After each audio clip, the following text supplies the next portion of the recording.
Я лучше, возьмите меня. Краткий ответ – никак. Я сделал правильный выбор, что пошел в тестирование. Ничего не бойтесь. Всем привет, меня зовут Алексей, более 5 лет в IT, много проектов за плечами, различные домены, геймдев, иншуранс, e-commerce, банковская сфера. Предпочитаю работать на продуктовых проектах, нравится преподавать, с IT-академией я уже более 3,5 лет. На рынке тестирования ПО в данный момент наблюдается тенденция к автоматизации тестирования, плюс разборка процесса тестирования на CI/CD, Continuous Integration, Continuous Delivery, и использование уже заготовленных неких шаблонов с использованием искусственного интеллекта. С моей точки зрения, наиболее популярными подходами в работе тестировщика это использование чата GPT. Он от нас забрал рутину, которая позволяет нам ускориться и быстрее генерировать тесты, сценарии и находить зачастую дефекты и даже иногда спрашивать причину возникновения дефектов. Также я бы добавил сюда IoT-устройства.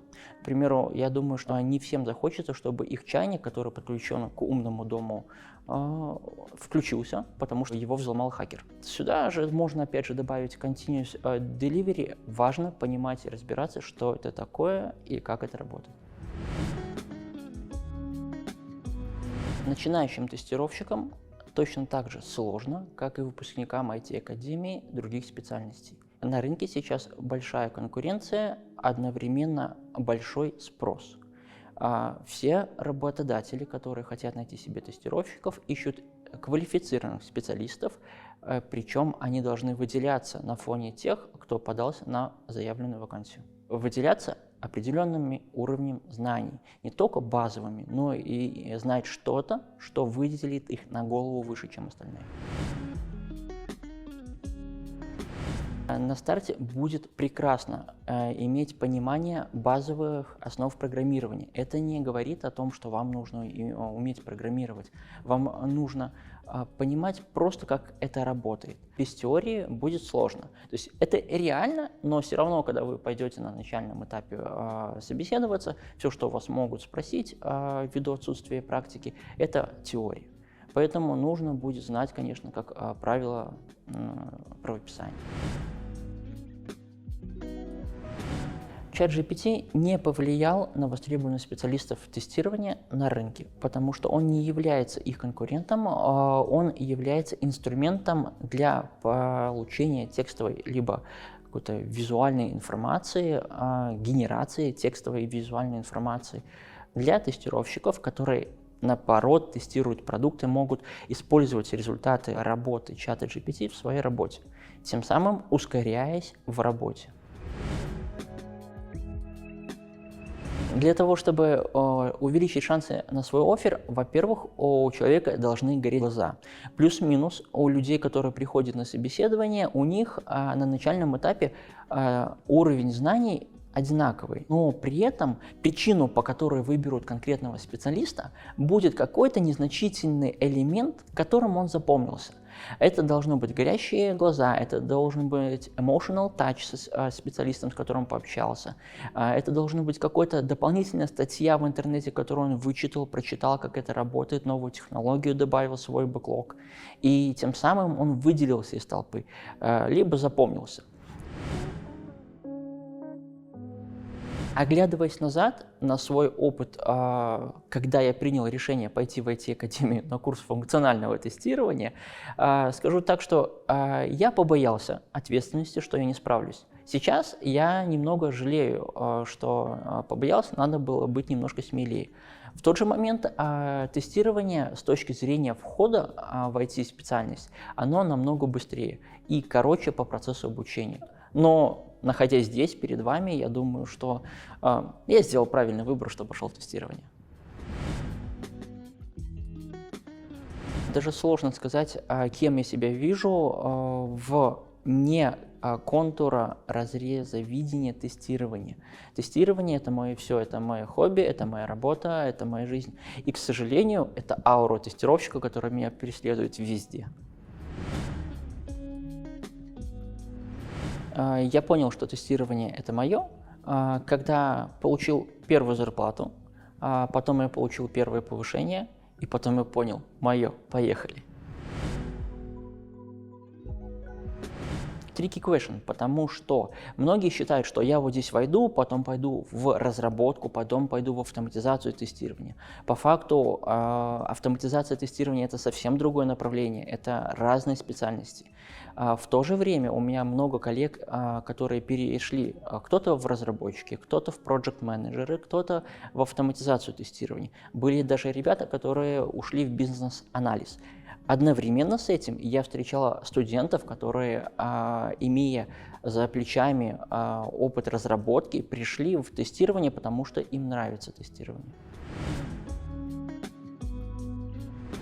Технологии, которые дадут понимание работы клиент-серверной архитектуры и позволят применять эти знания на практике, точнее Postman, Fiddler, SOAP UI, база понимания, как работают браузеры, понимание работы с DevTools, понимание, в принципе, локализации ошибок, где как локализовать ошибку со стороны клиента, либо со стороны сервера, на каких точках валидации нужно остановиться, где искать ошибки, где они, в принципе, могут возникать. Это видение, даже без практики, позволит начинающему тестировщику прям нажимать на больные точки в местах, где может быть потенциально сидеть дефект. И я бы рекомендовал новичкам начинать прямо сейчас. Оглядываясь, опять же, назад, 5 лет назад, мой тренер, который меня учил в IT-академии, Андрей Куцков, привет, он говорил, что на этапе входа, когда он входил в профессию, нужно было знать, где включается компьютер. Когда я входил в профессию, уже требовалось знание теории, минимальные технические навыки в работе с тем же Postman. Сейчас тот же Postman считается, он просто must-have. Тот же SOAP UI уже понимание, как оно работает. Сейчас нужно иметь хороший технический бэкграунд, пускай теоретически на начальном этапе, чтобы суметь толкаться локтями и бороться за свою вакансию, которую ты хочешь. Чем дальше ты идешь, тем легче будет находить вакансии.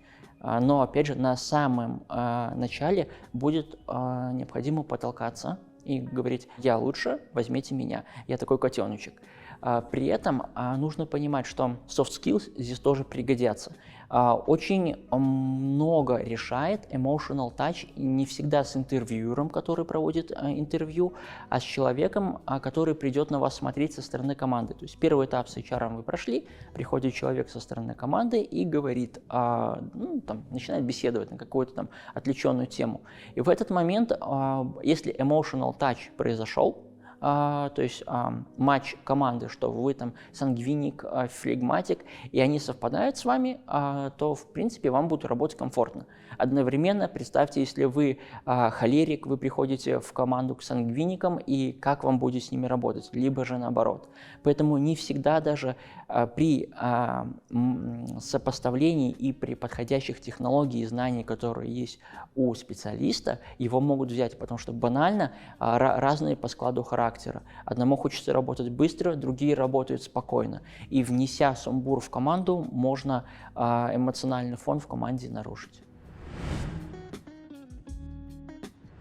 Я являюсь таким человеком, я очень часто люблю работать быстро, ввиду того, что, в принципе, тестировщики, они вынуждены работать быстро, потому что чаще всего на тестировщика идет нагрузка в несколько разработчиков. И приходится подстраиваться под команду. Я иногда себя даже останавливаю, что так, стоп, команда спокойная, нужно вести себя подобающим образом.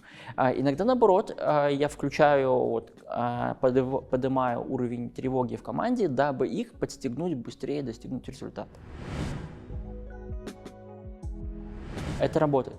Приходится немножко подстраиваться под стиль работы в команде. Универсального поведения такого нет. То есть приходится смотреть на команду, смотреть на свои подходы к работе. Нету одинаковых проектов, нету одинаковых команд. В каждой команде будет что-то отличаться. Даже если два проекта одинаковые, один домен, одно направление, одни технологии, все равно применяя опыт с предыдущей команды, ваш проект поедет быстрее.